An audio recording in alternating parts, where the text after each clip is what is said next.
sommaire de cette édition au Togo, la tension monte autour de la réforme constitutionnelle. Quelques milliers de personnes se sont encore rassemblées mercredi dans les rues de Lomé à l'appel de l'opposition et du pouvoir. 12 morts et 92 personnes portées disparues, c'est le bilan provisoire officiel après l'inondation survenue dans 2 villages de l'Est de la République démocratique du Congo.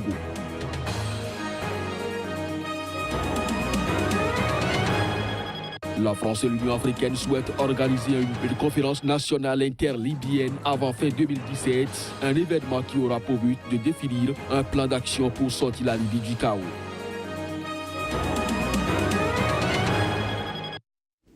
C'était là le sommaire du journal. Bonjour à chacun, bonjour à tous et merci de nous préférer pour vous informer.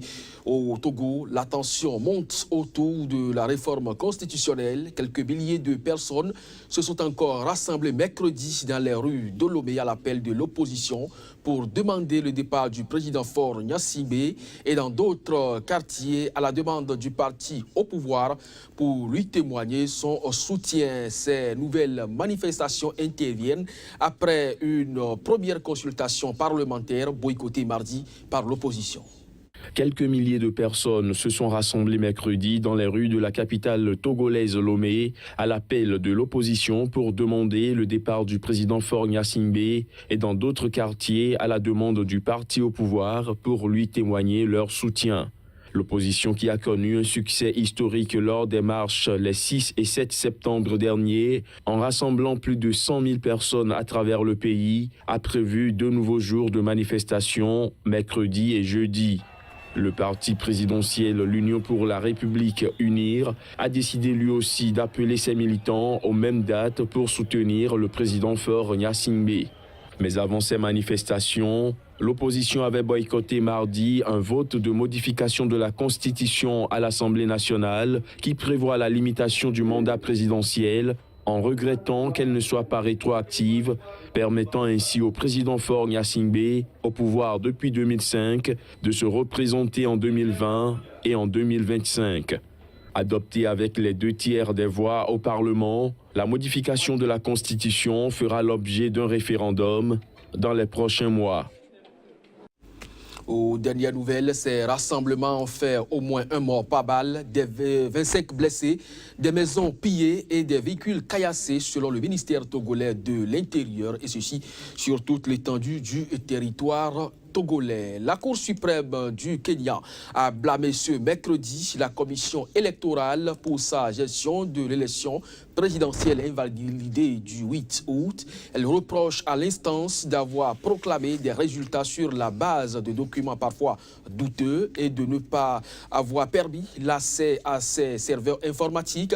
Plus de précisions à travers ce reportage. Les juges de la Cour suprême détaillaient ce mercredi les raisons pour lesquelles ils avaient décidé le 1er septembre d'invalider la réélection du président sortant, Uhuru Kenyatta, et ordonné la tenue d'une nouvelle élection. La vice-présidente de la Cour suprême a décrit des révélations perturbantes, voire saisissantes, sur la manière dont la commission électorale IEBC a mené les élections. It was inter alia neither transparent nor verifiable. L'élection n'était ni transparente ni vérifiable. Pour cette seule raison, et sur la base de l'interprétation que nous avons donnée à l'article 83 de la loi électorale, nous n'avons pas d'autre choix que de l'annuler. We have no choice but to nullify it.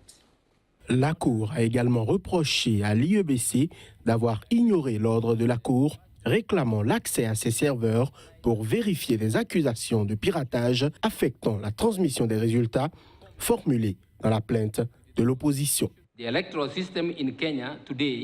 Le système électoral au Kenya, aujourd'hui, a été conçu pour être simple et vérifiable. Entre le 8 août 2017 et le 11 août 2017, on ne peut pas dire qu'il n'y en a été ainsi. Notre jugement est également simple et, à notre avis, clair et compréhensible. Il devrait conduire l'IECB à rechercher son âme et retourner à la case départ. Pour rappel, la commission électorale a fixé au 17 octobre la date de la nouvelle présidentielle, mais de nombreux doutes existent sur sa capacité à organiser ce scrutin dans un délai aussi court, notamment au vu de nombreux désaccords entre les différents acteurs sur la marche à suivre.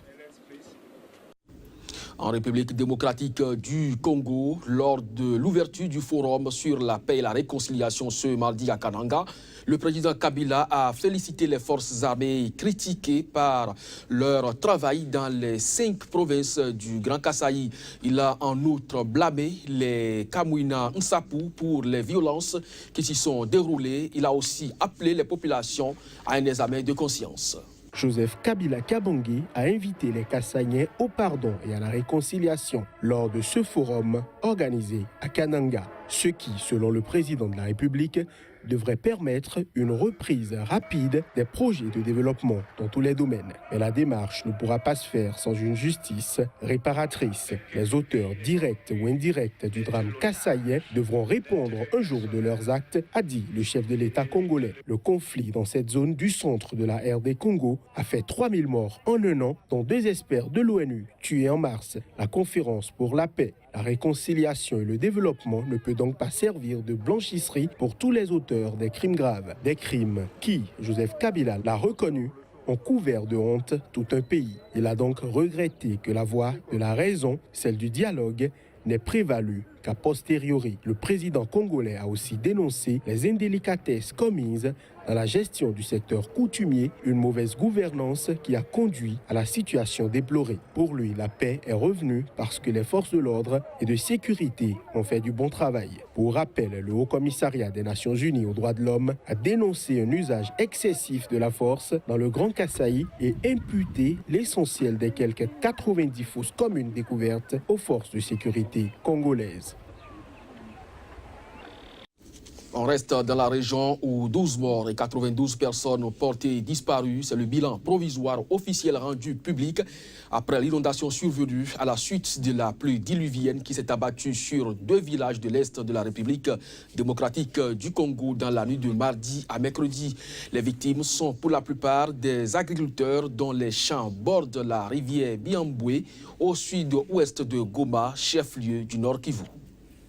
Le bilan provisoire de la pluie diluvienne qui s'est abattue dans la nuit de mardi à mercredi sur les villages de Biamboué et Matonda, 2 localités de l'Est de la République démocratique du Congo, fait état de 12 morts, 18 blessés et 92 disparus. Il s'agit de chiffres rendus publics par le gouverneur du Nord Kivu et qui pourraient encore s'alourdir. Parmi les victimes figurent en majorité des agriculteurs dont les champs bordent la rivière Biamboué qui baigne les 2 villages à près de 50 km au sud-ouest de Goma dans la province du Nord Kivu. Selon des témoignages, la pluie a commencé à tomber tard dans l'après-midi de mardi, obligeant ceux qui revenaient des champs à s'abriter dans des maisons près de la rivière avant de se faire surprendre par les eaux. Il faut dire que les recherches se poursuivent toujours pour retrouver les personnes disparues. En août dernier, au moins une centaine de personnes avaient déjà perdu la vie dans un glissement de terrain après une forte pluie dans un village de pêcheurs dans la province voisine de l'Ituri. La France et l'Union africaine souhaitent organiser une conférence nationale interlibyenne avant fin 2017, un événement qui aura pour but de définir un plan d'action pour sortir la Libye du chaos. Plus de précision, c'est à travers cet élément. Critiqué à mots couverts par les participants au mini-sommet du comité de haut niveau de l'UA de Kintélé le 9 septembre dernier pour avoir organisé en solo la rencontre entre Fayez al-Sarraj et Khalifa Haftar à la 7 Cloud fin juillet, les Français ont retenu la leçon. Jean-Yves Le Drian, le ministre français des Affaires étrangères, aurait téléphoné au président congolais Denis Sassou Nguesso pour lui faire le compte-rendu de son voyage en Libye des 4 et 5 septembre. Paris s'est en effet rallié à la proposition africaine d'organiser avant la fin de cette année une conférence nationale interlibyenne sous l'égide de l'Union africaine et qui rassemblerait près de 800 délégués. Reste à préciser le lieu, Addis Abeba, Dakar. Le président Macky Sall a donné son accord de principe, ou Monaco, comme le propose la France. Déterminée à ce qu'une consultation électorale dont les contours restent flous se tienne en Libye au cours du premier semestre de 2018, la diplomatie française, par la voix de Jean-Yves Le Drian, a fait savoir à ses interlocuteurs libyens qu'elle n'accepterait pas la prolongation du gouvernement d'entente nationale que dirige Fayez al-Sarraj au-delà du délai de 2 ans fixé par l'ONU, soit le 17 décembre 2017. Le président guinéen et président en exercice de l'Union africaine, Alpha Condé, a appelé ses pairs à réparer les injustices faites à l'Afrique dans un discours prononcé du haut de la tribune de l'Assemblée nationale des Nations unies au cours de son assemblée générale. S'adressant à ses homologues, le chef de l'État guinéen a tout d'abord rappelé l'éveil de l'Afrique jadis subjuguée, corvéable aussi et malléable à dessein et marginalisé. Alpha Condé a également évoqué un continent africain déterminé à s'affranchir de son passé et à prendre son destin en main avec la ferme détermination d'être l'acteur principal de son développement et à jouer pleinement son rôle dans la gestion des affaires internationales. Alpha Condé considère que le retard de l'Afrique n'est pas une fatalité et que le continent le plus dynamique au cours de ces dernières décennies continuera de croître davantage. Au Sénégal, le collectif Lamine Diack a été lancé mardi dernier. Les soutiens de l'ancien président de la Fédération internationale d'athlétisme espèrent qu'il puisse jouir de son droit d'aller et de venir. Pour rappel, il est soupçonné de fait de corruption et mis en examen en France. Depuis 2 ans, privé de son passeport, l'ex-patron de la Fédération internationale d'athlétisme n'a pas le droit de quitter l'Hexagone. Son fils, Papa Massata Diack, également cité dans ce dossier, est lui au Sénégal et refuse de répondre aux convocations de la justice française. Le collectif appelle les Sénégalais à signer une pétition pour permettre à Lamine Diack de pouvoir se déplacer librement. Nous voulons que la justice française, dans un souci d'humanité, puisse permettre à Lamine Diack de regagner son pays, a expliqué le porte-parole Madjib Sen, autre acteur de ce collectif de solidarité pour Lamine Diack qui est soupçonné en France de corruption. Mamadou Koumé qui rappelle que l'ex numéro 1 de l'athlétisme mondial a des soutiens partout. Il s'agira pour le collectif de recueillir un maximum de signatures à travers le Sénégal, à travers l'Afrique, à travers le monde. Et ensuite, nous remettrons cette pétition aux autorités de notre pays, détaille-t-il. Dans cette affaire judiciaire Lamine Diack, un autre personnage est cité, Papa Massata, le fils. Basé au Sénégal, il est sous le coup d'un mandat d'arrêt international. La justice française aimerait l'entendre. Mais pour Madjib Sen, Lamine et Papa Massata Diack, ce sont 2 dossiers différents. Le cas de Papa Massata, dans ce cadre précis, ne nous intéresse pas. Nous, c'est la libération de Lamine Diack qui nous intéresse. Le collectif de soutien à Lamine Diack attend désormais des autorités du Sénégal qu'elles fassent pression sur l'État français.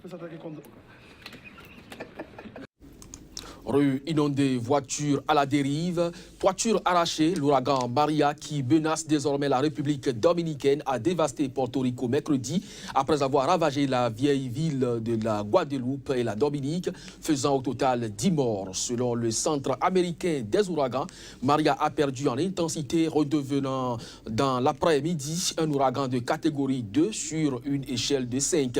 Mais la République dominicaine du moins se préparait tout de même à l'arrivée jeudi du phénomène météorologique, ce dernier devant regagner en intensité à l'approche de l'île selon le Centre américain des ouragans.